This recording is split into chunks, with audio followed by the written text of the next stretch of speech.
Welcome to the Imagineering Education Podcast. This is Thomas Riddle. Thanks for joining us for conversations held at the crossroads of education and design, with a healthy dose of inspiration from Disney's Imagineers.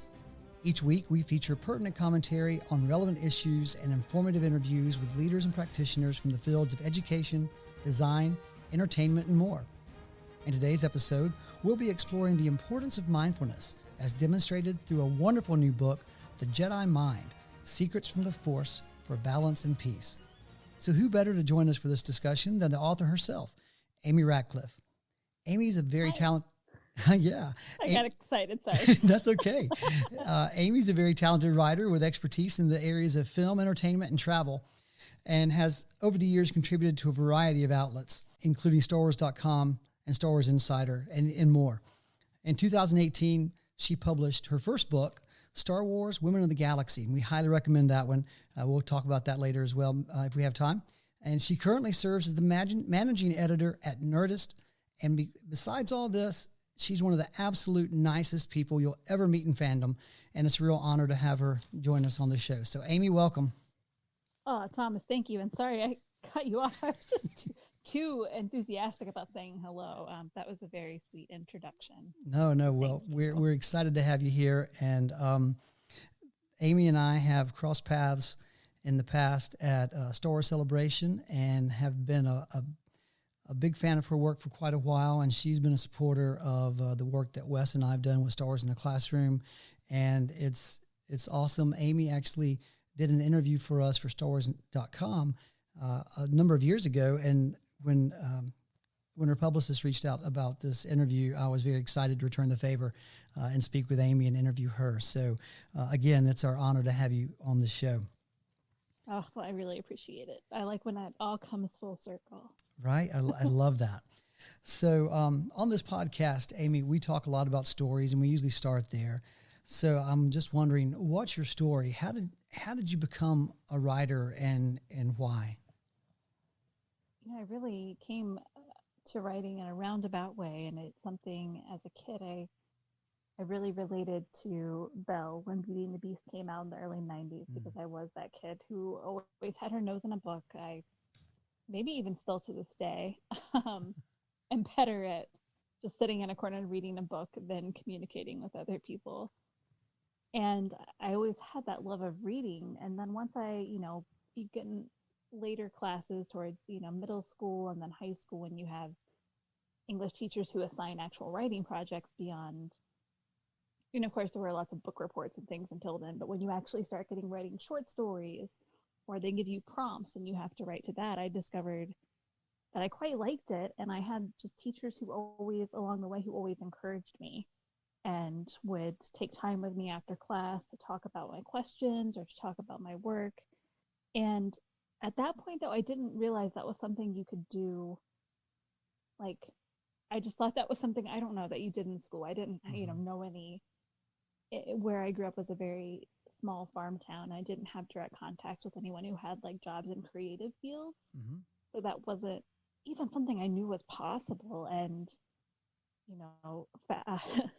I'm thinking fast forward, I don't know, a decade plus later when blogs were becoming more of a thing and just everybody had a blog and sites like Blogger and WordPress and were kind of taking the reins from LiveJournal and making these platforms where people could easily, you could just make your own little home on the internet.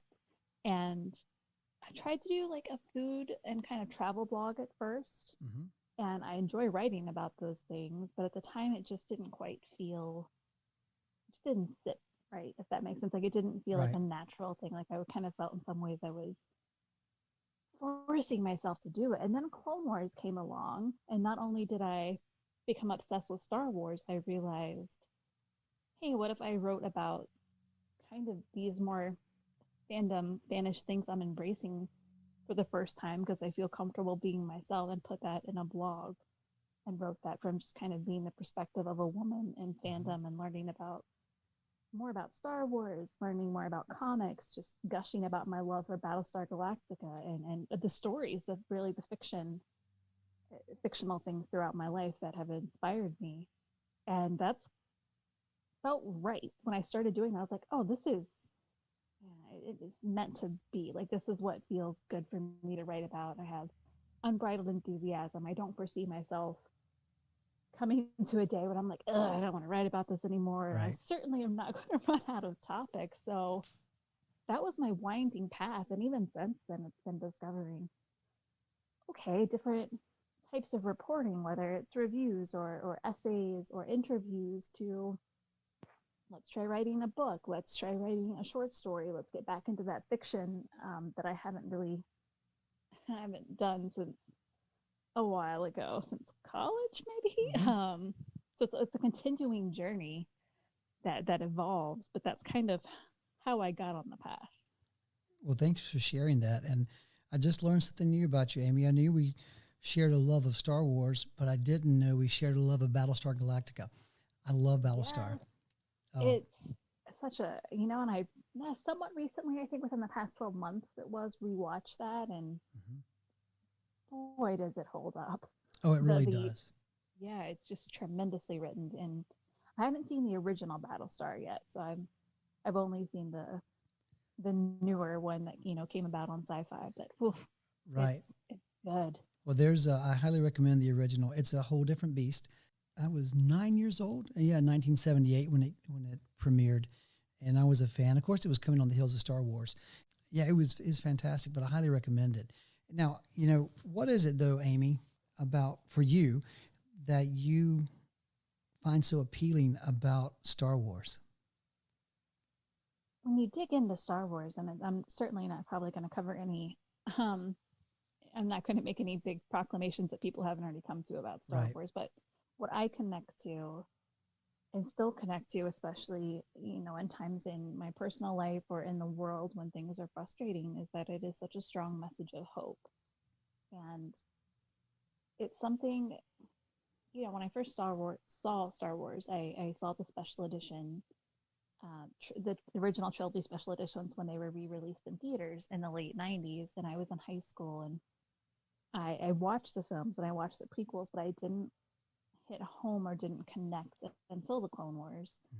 And part of that is just, where you are in life affects how stories affect you, really. Right. And there were just things going on that pulled me back in to that universe, and then, or to that galaxy, I should say. And then I saw it in a whole new way. I went back to the films and started getting into then what was the expanded universe, and learning more and more, and across those movies, across the Clone Wars, it's repeated, in kind of a big scale, scales macro and micro, is that hope in that any one person can make a difference. Right. And those big themes, whether it's in Star Wars or other stories, those always pulled me in. And then secondary to that is, I always, my kind of favorite genre to read right now is YA fantasy, and fantasy in general is kind of Hmm. one of my favorite things to read, because I get lost in and love when I can get lost in world building details. Oh yeah. And Star Wars has that. Just the cantina scene alone in A New Hope, Yeah. just the layers and layers of things going on there, from set design to alien design to kind of what they're all doing at the bar. Like, something I really enjoy about that is, no matter how many times I revisit Star Wars, which is a lot, I still find new things to appreciate on both of those levels, where it's like a new detail or a new character moment maybe I hadn't seen or fully appreciated before, if I have seen it. And it's, as you do get older, the big themes in Star Wars, whether it's hope, whether it's learning that failure is okay, like, they're just going to hit you in different ways, and you kind of grow with it. And I love that. Yeah, it's those stories are so teachable, Yes. and I think that was one of the part of the brilliance of George Lucas. He's brilliant in my opinion in many ways, uh, but tapping into the monomyth, right? Going back to Joseph Campbell, the Yeah. stories that all cultures tell. He did a really amazing job at telling an old story in a new way, And, you talk about the world building. So I was 8 in 1977, and seeing those details, the cantina scene, jumps out at me. And also how beat up Luke Skywalker's land speeder was. Even as a kid, I noticed that. And I think that, I became a history major, and for most of my career, I was a history teacher before I got into education administration. And I think about how long I loved history. I've loved it since I was, as long as I can remember. And it's about second or third grade when I really began to dig in to history. And I have done a good bit of thinking about this, and it goes back to, I do believe, my love of Star Wars, A New Hope, because it felt old. It felt, you were talking about knights, and my dad, used to watch Robin Hood with the old Disney Robin Hood with me, and Errol Flynn's Robin Hood, and my dad was a huge fan of these epic stories and introduced them to me as a kid, and cowboys, and the Wild West. And so I found all those things in Star Wars. The Civil War, it's a period of Civil War. So I remember looking up what, the American Civil War to me and Rebels, right? So one of the first books I remember getting from to read on my own was Bruce Catton's American Heritage History of the Civil War, that my second grade teacher, Miss Cynthia Clausen, who really introduced my love for history too, she kept that on her bookshelf, and we had free reading time, and I'd go pick that book out. And what attracted me was the Civil War. Well, Star Wars is about a civil war, so what's this other civil war about? So anyway, right. It's the world building piece, I think, too, for me, Amy, that drew me in. And you're right, the hope piece is timeless, and it's a message, again, very relevant for today when we definitely need it. Well, this brings me to asking you this question about your newest book, The Jedi Mind. So, what was the inspiration for that? I mean, you obviously have thought long and hard about the stories of Star Wars and what they teach. So, where did the idea for this new book come from? Yeah, it does, of course, come right from Star Wars. It's a Star Wars book, right. But really, it came from a couple of things. One was desperately wanting to work with my editor at Chronicle Books again, who I worked with on Women of the Galaxy, Steve Marcus. He's great. Mm-hmm. And another part of it was, this was well before pandemic times, but definitely in a time when after we knew Clone Wars was returning, and I had been thinking a lot about the Clone Wars fortune cookies, the little right. kind of bits of wisdom that appear at the beginning of every episode. And you think those, while they're not Jedi sayings or anything, there's a lot of wisdom in those and a lot of applicable lessons. And we were kind of tossing around, could we do something with those? Like, we want something that's kind of, fits in the lifestyle, like some way that we can take something we've learned in Star Wars and use it in real life. The many lessons that we see. And we started talking about Qui-Gon Jinn, because I love Qui-Gon Jinn. Same. I think he's just the best Jedi, and but I think we see qualities in him in the brief time that he's on screen for a film that we don't always see from other Jedi. So he is a walking mindfulness teacher in some ways. Right. In those films, even though that word, of course, mindfulness is not a word that exists in the Star Wars galaxy. So anyway, we were thinking about Qui-Gon, and we were thinking a little about Christian Blauvelt's wonderful book, Be More Yoda. And he has a series of those books, and they're very kind of tongue-in-cheek. So we kind of thought, well, like, there's something there. Like, how can we make this practical? How can we make this actionable, something people can do? And we very quickly, and all that, maybe more quickly than I'm explaining it, landed on, let's talk about mindfulness. Let's talk about, you think about not just what Qui-Gon says, but characters like Yoda, or characters who know the Force, like Maz Kanata or Chirrut. Do they say things that we can apply not only to mindfulness, but to an actual practice of mindfulness that maybe folks who are curious about what mindfulness is, and or even if they're skeptical, like just something they can try. Right. kind of bite-sized, basically. And then while we're discussing all that, I also, really talked about this idea with my Lattes with Leia co-host, Dr. Drea Letamendi, because she's a clinical psychologist. Hmm. She loves Star Wars, and she at UCLA in Los Angeles, she, works with mindfulness in regards to students. So she was a good sounding board just to kind of make sure, because I wanted to like kind of poke holes in it and make sure like, hey, this is a sound idea and we're not just um, making this work because we wanted to, just for the sake of working. And she was really supportive. So that's kind of how we came to like, yes, mindfulness actually ties really well with the force. I came from a place of loving meditation, which is one way you can practice mindfulness. And just from the beginning, I think once we kind of talked our way around this, Steve and I were like, this is a great idea. Like, when we're glad, like, we believe we can make this work.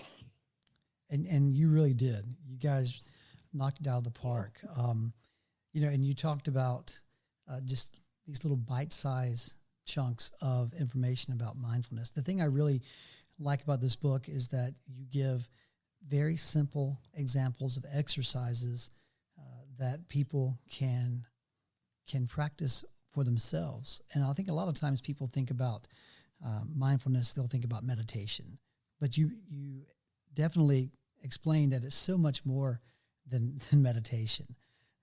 There's some really cool exercises that you have come up with, and I'm wondering, did your co-host on Lattes with Leia, did she, the professor, did she help you come up with some of those exercises, or did you seek out some other places, or did you create those yourself? A little of all three. Good. Which is kind of great. Drea absolutely gave me some guidance, and she shared a common exercise with me that she uses a lot, and that a lot of people use, which is a sensory grounding exercise where you look around your environment and identify things you can see, hear, taste, if possible, smell, and touch.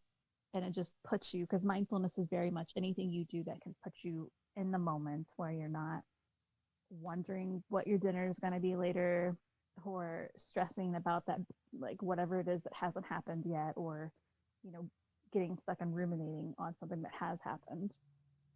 So I had Drea as a wonderful resource, and she kind of pointed me towards some other pioneers in the field. And on the western side, of course, you have John Kabat-Zinn, who is really known for what he's done with mindfulness, Mm-hmm. and has a pretty healthy catalog of work. And then somebody who taught him and who inspired him, which it ties perfectly into Star Wars, is a Buddhist monk named Thich Nhat Hanh, who also has a pretty fantastic body of work and a very approachable and easy to read body of work. And what I love about that, and just kind of made me feel even more like, oh yeah, this makes total sense, is the Force definitely has some roots in Eastern religion. And to have Thich Nhat Hanh, who practices Buddhism, kind of be really kind of the father of mindfulness as we know it, I was like, oh, this is natural. So it was a lot of reading and researching, just something I really enjoy, especially when it's about a topic that's just helps me do things to like be more relaxed and content. Always a plus. Absolutely. So yeah, so I pulled inspiration and exercises from those sources, and also tried to, like, when I was matching them, because the kind of conceit of the book is matching each of those bite-sized exercises with a quote that is either from a Jedi or about the Force in some way. So yeah, I tried to pull all that together and put my own spin on some things and try them all out. And I do definitely want to emphasize again, it's not only about meditation, because I know not Right. everyone digs meditation, and certainly not every exercise in this book will probably be, if someone likes every exercise in this book and finds it works for them, that's awesome. I think just naturally there'll be some that work. There certainly is for me, at least, some that work better than others, and some that don't, that aren't as effective for me as they may be for someone else. Right. So yeah, it was really a journey. In true Star Wars fashion, right? It's always about the journey. Yes. And talking about, there's definitely more exercises here than just having to do with meditation. One of my favorites is titled "Turn Off Autopilot," and it goes back to a Oh, quote from Qui-Gon, who's one of my favorite Jedi. A lot of wisdom there, and the quote that this practice is based on from Qui-Gon is, "Our actions are a reflection of our purpose," and the practice here is routine disruption, which I think is a really great practice for people, because it's so easy for us to get into our routines and really get on, turn on the autopilot switch, if you will. And and one thing that you say here in the book with this section is this: it says, one reason we may feel that we're going through the motions without actually recognizing them is because we're on autopilot. If the only reason for driving in a certain direction or holding a certain belief is because we've always done so, it's an occasion to pause and break the repetition. Mindfulness can lend a hand in grasping the purpose of our actions. So, why do we do the things we do? Do we do it just because we've always done those things? And what if that's a bad habit? Or what if are we believing something just because it's the easiest thing to believe, or everyone around us believes it? And so I think that that's a great opportunity for us to just take a moment, pause, spend some time. Of course, you have to do this, right? If you really want it to affect your life, you have to spend some time practicing, just like with any activity. And I think that if you're a Star Wars fan, I think you're going to find this so rich with content related to your favorite characters and how they relate. But even if you don't know Star Wars, you don't have to know any of these movies, and the quotes line up perfectly. Even if you don't know the character, they line up perfectly with the exercises. And so I highly recommend that people jump into those. And you kind of answered one of my questions I was going to ask about connecting each of these to a quote from a character. How easy or difficult was that for you? Because there's a lot of exercises in here, a lot of practices. Was it fairly easy to find quotes that would match up to them? Or did you have a quote first and then find a practice, or vice versa? kind of, again, my cheat answer, which is both. um, because it was easy to find quotes and easy to make exercises, but the challenging part I had was lining up what makes sense to pair together. Because in some cases, especially if it's something from Qui-Gon or Yoda, it could work for a few different things. But if it's a quote from Bendu, or some of the other ones I got in here, cheer it, I'm like, this kind of works for a handful. So I had a running list. I started with quotes and largely started, okay, what's everything Qui-Gon said, basically. Yoda, of course, like I knew Ahsoka had some, and I also really wanted to incorporate things from not just the films and animated series. So I tried to go to, I think I have a Qui-Gon quote in there from either a comic or from Master and Apprentice. So Mm-hmm. now I'm spacing on which. And I really wanted to hit things like it's an animated series, not a publishing, but like hit things like Bendu, and just try to bring in pieces of wisdom and quotes from along the saga and in the galaxy. So I started out with a pretty long list of possibilities, and then kind of thought about some of the exercises and practices I knew for sure that I wanted to do. And then it was listing out kind of, those top of mind ones, researching and making sure I included these, just a variety of other ones.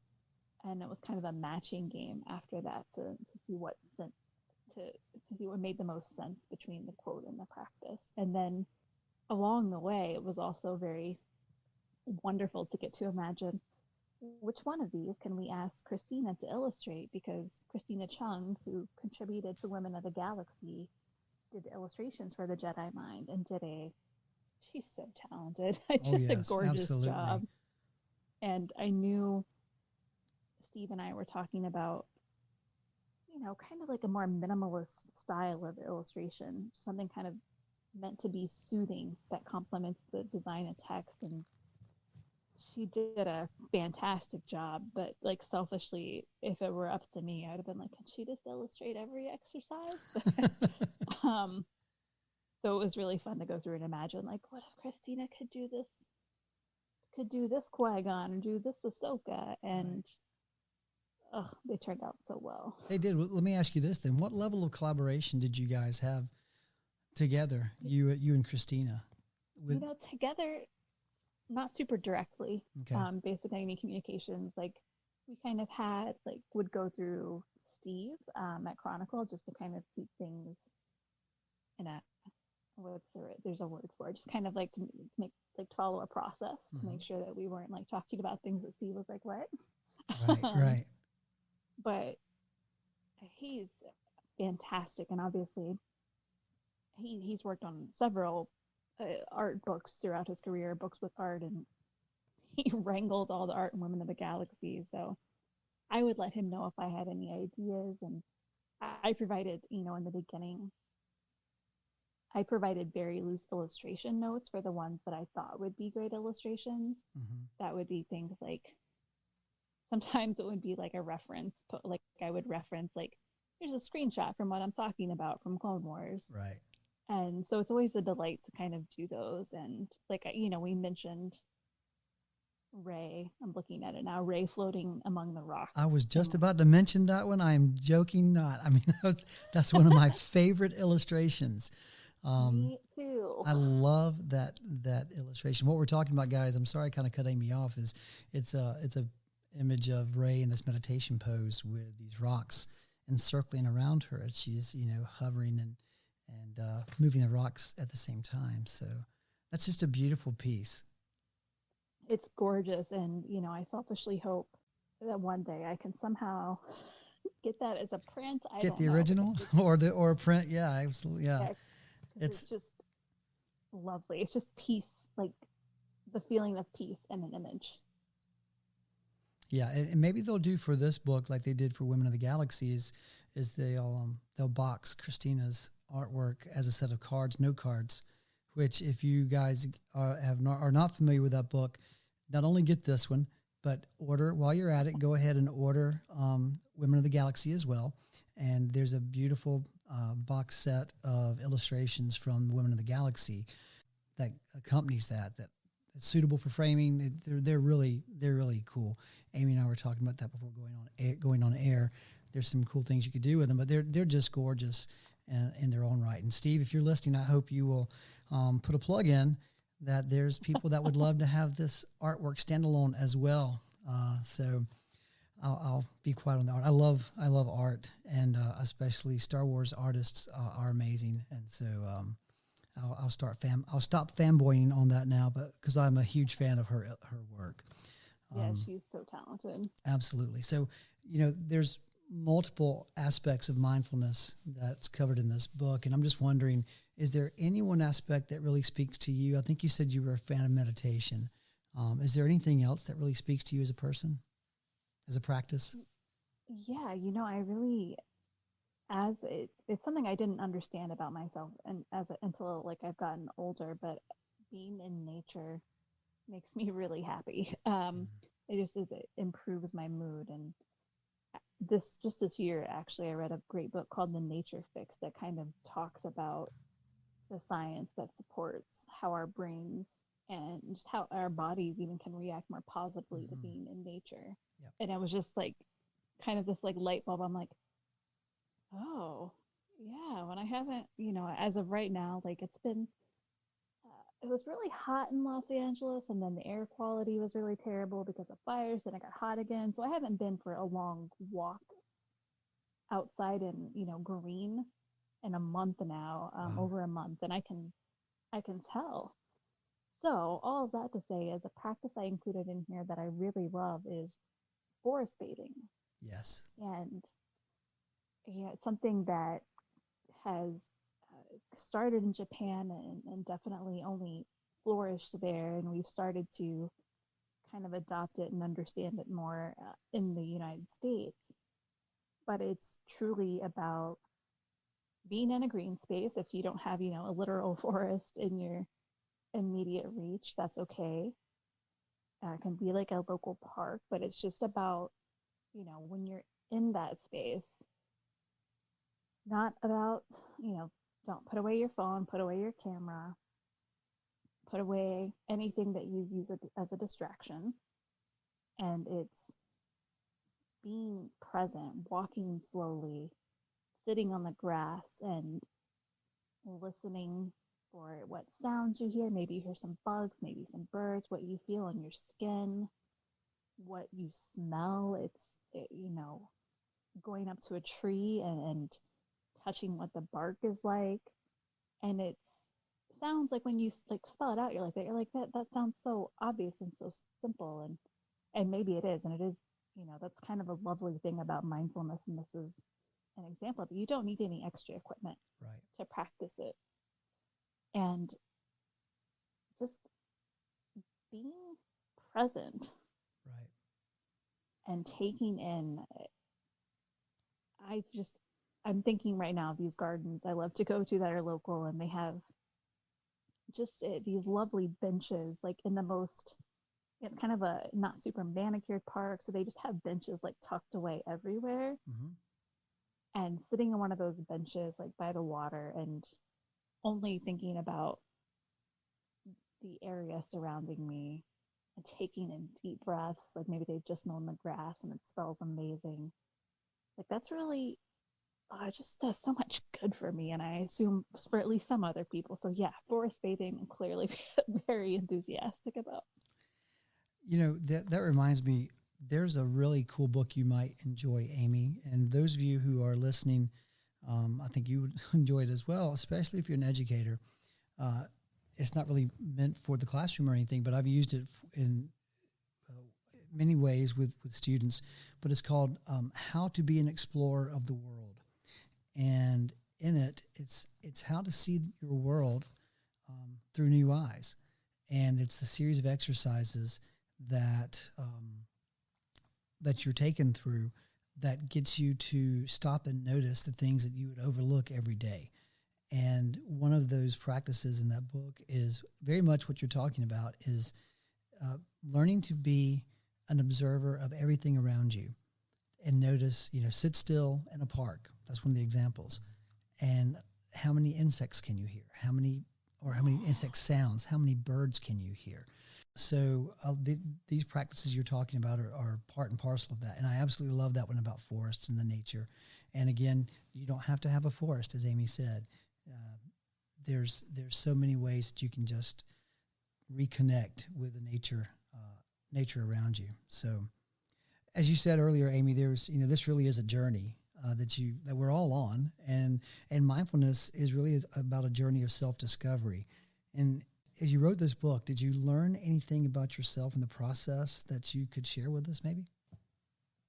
Yeah, absolutely. I obviously learned a lot about mindfulness, but in application to myself, I am a very maybe not as much as I used to be, but I'm a quite anxious person, Mm-hmm. and I'm definitely someone who gets caught in those ongoing swirls and spirals of thinking on the past, worrying about a thing that I have, the future that I have no control over, and automatically expecting the worst possible result. And as I have worked on my meditation practices, as I have tried to incorporate more mindfulness into my life, the way that it's really helped me and realize kind of something about myself is I can very quickly jump to conclusions and have these knee-jerk reactions, and that I tell myself a story about that has no basis in reality. It's just me assuming things and making my brain and go down a path that probably isn't going to happen, but I'm convinced it will. Right. So that was kind of something I was aware of, but then as I worked through these practices and learned and wrote this book, that was something I became more cognizant of. And through practicing mindfulness, I'm not saying I still don't have those moments, because I do, and mindfulness is a constant practice that you need to keep up with, but it does help me and has helped me recognize when that happens and label, okay, like you're having a knee-jerk reaction to this thing and you're upset, and that's okay, but like let's just label it, recognize it for what it is, and let it go.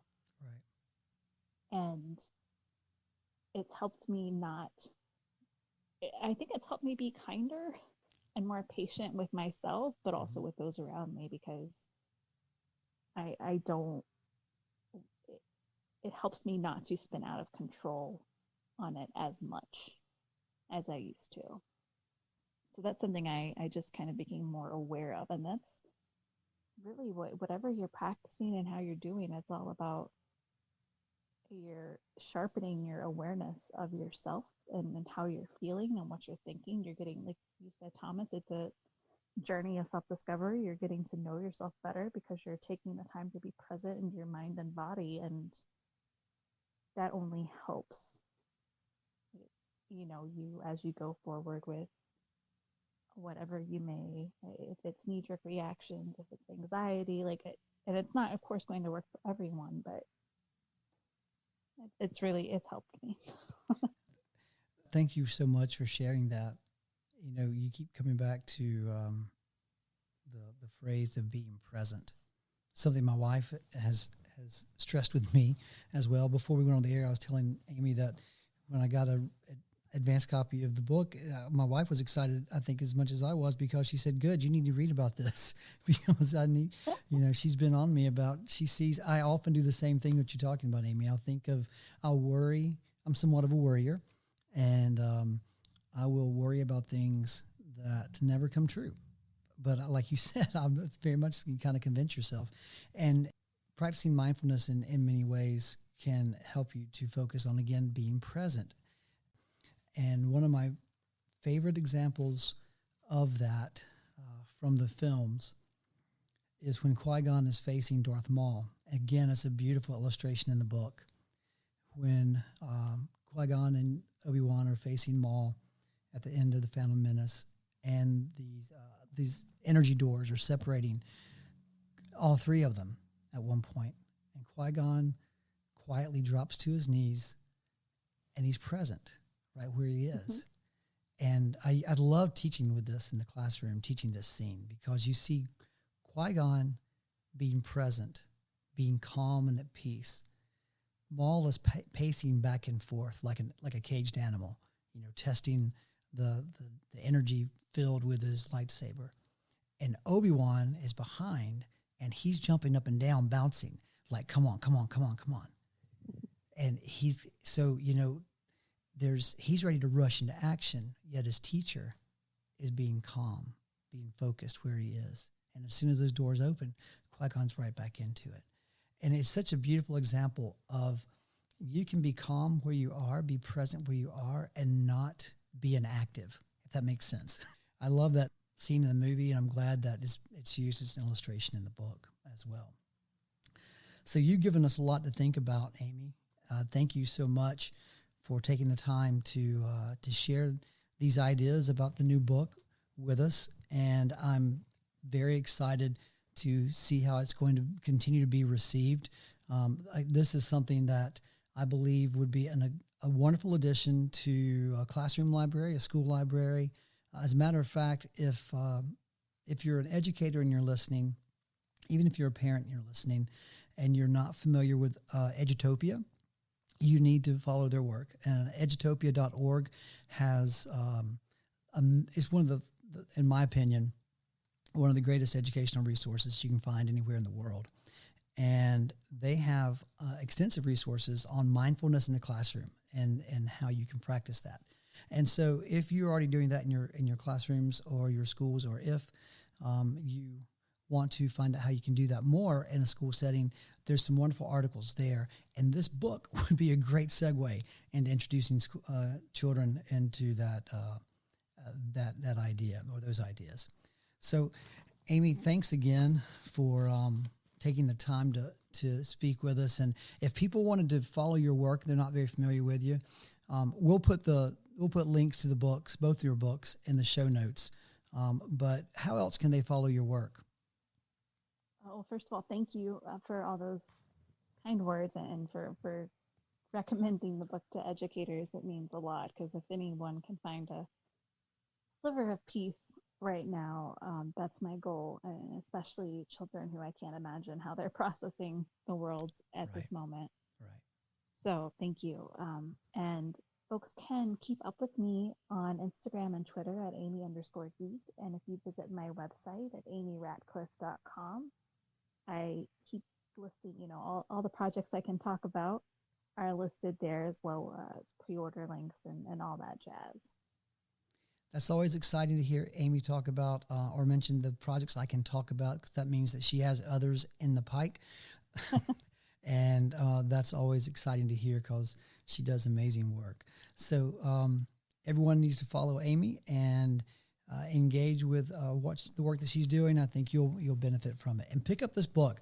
Again, the title is The Jedi Mind, Secrets from the Force for Balance and Peace. I highly recommend it. And it's an easy read. I think it'll be a great, just in time for the holidays, it's a great gift. And as Amy said, just where we are right now in the world, I think we could all use a little mindfulness to help us get through things. So thanks again for joining us for today's show. If you'd like to learn more about our work, including our workshops, webinars, speaking engagements, and more, visit our website at imagineeringedu.com.